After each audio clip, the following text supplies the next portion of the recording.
Hello, friends and family. Welcome to Come Sit at My Table. I'm Tom. My wife Melissa is videoing today. We are going to make a very special dish for you. It is actually my very favorite side dish. It's called breaded tomatoes. And once we get started, I'm going to tell you the story of how I got this recipe. But we really need to start this so we'll have time to do the whole recipe. We are going to start with 2 tablespoons of butter. And with that 2 tablespoons of butter, we are going to saute half a cup of onion. Now you can tell that I've got it really piled up. That's because I did half of an onion and that's what it was. You can't really have too much onion.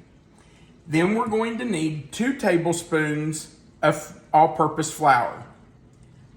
We will stir that into the onion after it sautés for a few minutes. We are going to need 2 14.5 ounce cans of diced tomatoes, and you will use the juice and all. You will not drain this, you'll just dump it in. So 2 14.5 ounce cans of diced tomatoes. You're also going to need half a cup of sugar. You're going to need half a cup of oil, and we're just using Wesson canola oil. You're going to need 1 teaspoon of salt and a 1/4 teaspoon of pepper. And then you're going to need 3 slices of bread that have been toasted. And we will take this and cube it up before we stir it in. So let's get the onion started sauteing, and then we'll talk about where this recipe came from. So let's turn on our fire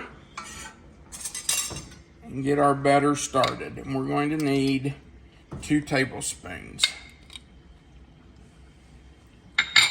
Now, you know, I didn't measure that, but it's close. You don't have to be precise.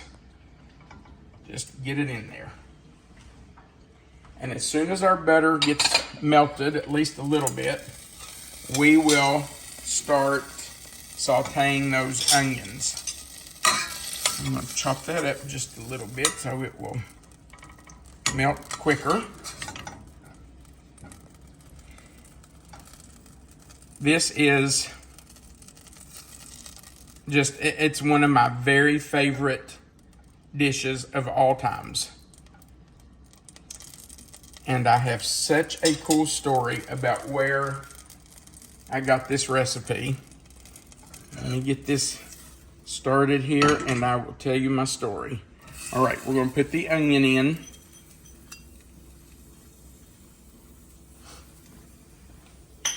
All right, we're going to let that saute for just a few minutes to let it soften up. And while it's doing that, I'm going to start to tell you my story.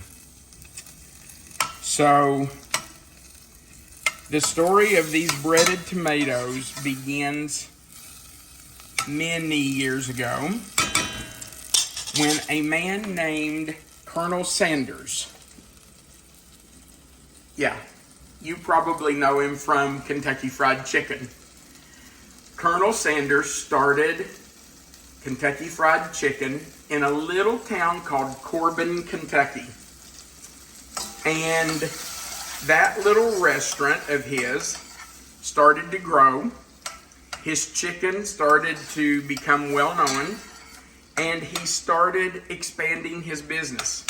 He started selling what we today call franchises, but back then they weren't called that. And eventually he had restaurants all over the United States. Now we know they're worldwide. Melissa and I were in Europe this summer, and we saw more KFCs than just about any restaurant. But in 1964, Colonel Sanders decided to sell KFC. He was getting older. I think it was getting harder for him to run the business. And so he sold KFC to a very good friend of his and his attorney, John Y. Brown Jr. Now, as it turned out, John Y. Brown Jr. later became the 55th governor of Kentucky. The Colonel and John Y. Brown were very close friends, and if I'm not mistaken, John Y. Brown owned Kentucky Fried Chicken until he passed away. So in 1964, Colonel Sanders sold KFC. A few years later, in 1968, Mrs. Sanders, her name was Claudia, decided that she wanted to open a restaurant. So by this time, by 1968, the Colonel and Mrs. Sanders had moved from Corbin, and they were now living in Shelbyville, Kentucky. So Mrs. Sanders opened a restaurant that she called the Colonel's Lady. Isn't that cute? And of course, it sold chicken. They don't just sell chicken, but they do have chicken, and it is delicious. So Mrs. Sanders started the Colonel's Lady in 1968. It eventually came to be called Claudia Sanders Dinner House. Hang on. I'm going to put my flour in. And we just need 2 tablespoons stirred into those onions and that butter. And we need to let that cook to get rid of that raw flour taste. So we're going to let that cook for just a minute. I'm going to turn it down a little bit. I'm going to let that cook. That needs to cook for probably a couple of minutes. So we'll just turn it down to low, let it sit there and cook. So now Mrs. Sanders has opened her restaurant, which is now called Claudia Sanders Dinner House. Many years pass, and one day in the 1990s, I think it was probably late 1990s, Melissa? Probably. Melissa and I found out about this restaurant. And so we decided we were going to be in Louisville, which is close to Shelbyville. And so we decided that we would go to Claudia Sanders Dinner House and eat. So we did. Now, I'm going to tell you that from the very first time we ate there, it became, without a doubt, my very favorite Kentucky restaurant. I've eaten at a lot of restaurants in Kentucky. But Claudia Sanders Dinner House in Shelbyville, Kentucky is by far my very favorite Kentucky restaurant. And of all the food they serve there, and they serve a lot of good food, breaded tomatoes is my favorite dish they serve. So every time Melissa and I would go by Shelbyville, I would say, why don't we stop and eat at Claudia Sanders Dinner House? And so we did most of the time. And I always had the breaded tomatoes.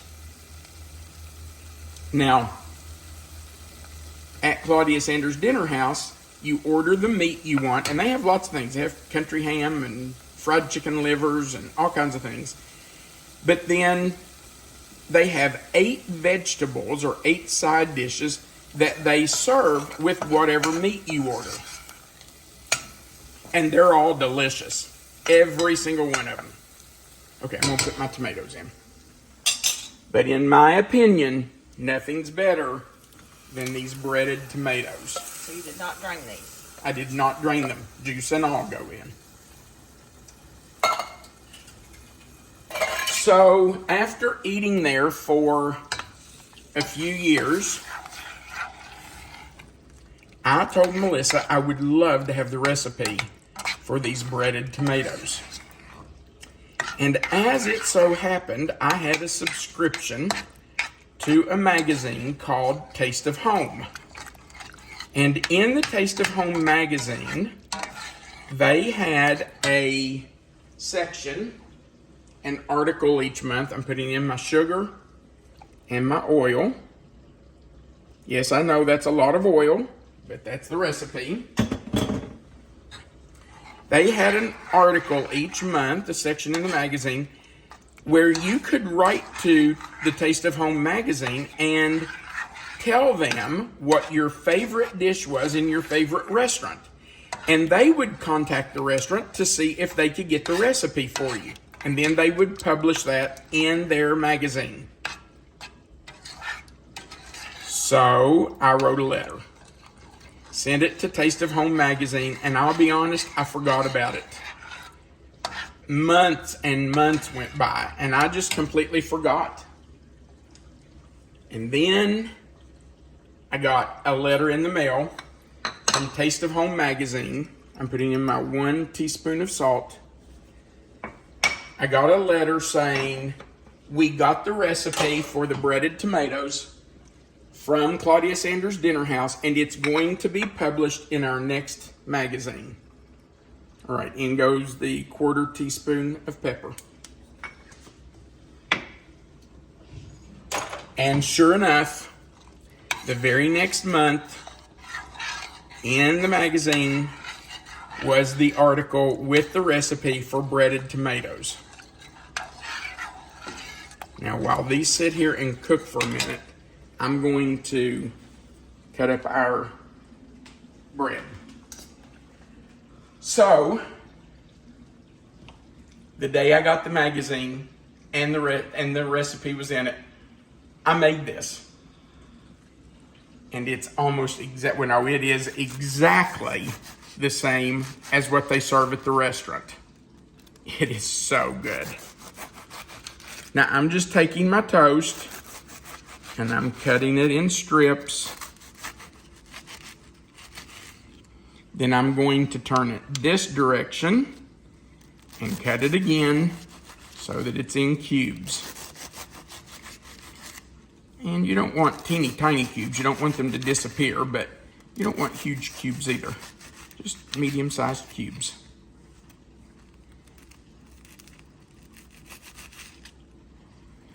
So we have made this recipe for years. Now here's the cool thing. Still today, if you go to Claudia Sanders' Dinner House, hanging on the wall just inside the front door, when you walk in the front door, on the left side on the wall, there is a huge frame with the article from the Taste of Home magazine talking about that we had requested the recipe. That's my claim to fame. My name was in a magazine. That's about all I get from my 15 minutes of fame. Okay. But it does make the recipe special to us. It does. We have But I'm telling you, I would go to Claudia Sanders' Dinner House if they didn't serve this. But we would be disappointed. I would be so disappointed if they didn't, and I would be begging them to fix it again. And even though I can fix it myself, and we do fix it quite often, it is one of our favorites. So you can see why I feel like this is a very special recipe. It is very special to us because of our history with it. Does this need to boil? It does. You just need to bring it to a boil so it's good and hot. And then we're going to stir in the bread right before we serve it. Now, I will tell you that I have made this and put it in a crock pot and just set it to warm. And I've taken this to church dinners, and it's fine. I don't stir the bread in until right before the dinner starts.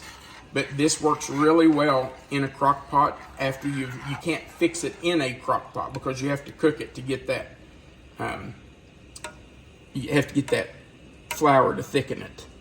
There's a piece of tomato right there that I think, yep, see, has a piece of stem on it. I don't like that. So I'm gonna get rid of that piece. Okay. All right, you can see that it's starting to boil. I'm telling you, there's another one. No, that was an onion.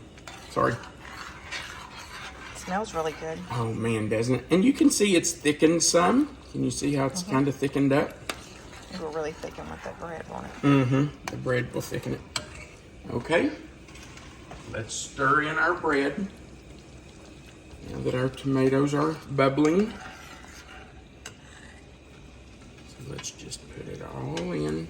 We're having ours with rotisserie chicken today. Not fried chicken, but Right. still chicken. We went to Costco this morning, and you know, it's hard to turn down a $5 rotisserie chicken that's already been cooked for you. All right, I'm gonna turn the fire off, stir in my bread. Now this bread will soak up that delicious juice. Just want to make sure it's stirred in really well. Get every piece down in there. Oh man, look at that.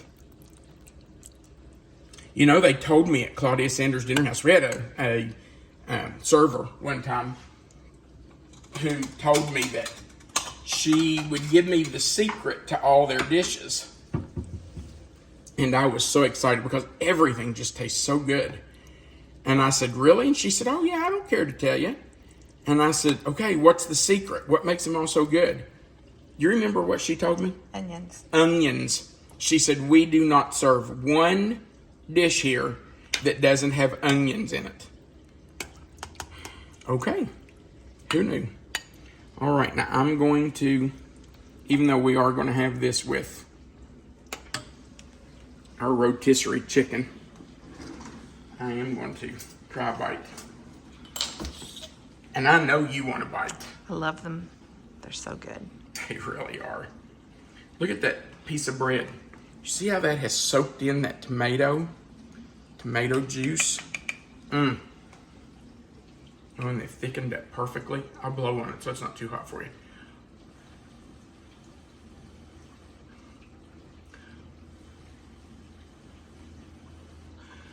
The hardest part of doing this recipe is chopping half of an onion. You need half a cup, which is about half of an onion. That's the hardest thing. Okay, you ready? Absolutely. Don't burn yourself. Too hot? Delicious. Well, let me see.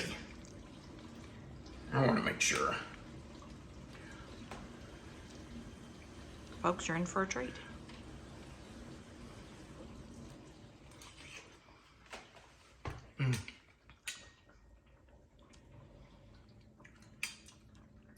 Wow. I'm telling you, folks, this is the best. If you don't like tomatoes, you'd like this. There's no way not to like it. Man, that's good. I think it might be time to eat lunch soon. It is. I hope you try this. It is so simple, and it is so daggone good. Give it a try. You'll love it. Thank you for watching our videos. Hit the thumbs up. If you haven't already, subscribe and hit the notification bell. That helps us grow our channel. Don't forget that Melissa will put the written recipe under this video in the description box. Just click the word "see more" and it will expand that box and you can find the recipe. We appreciate you so much for watching our videos and for sharing them with your friends and family. And remember, you are always welcome to come sit at my table. Have a great day.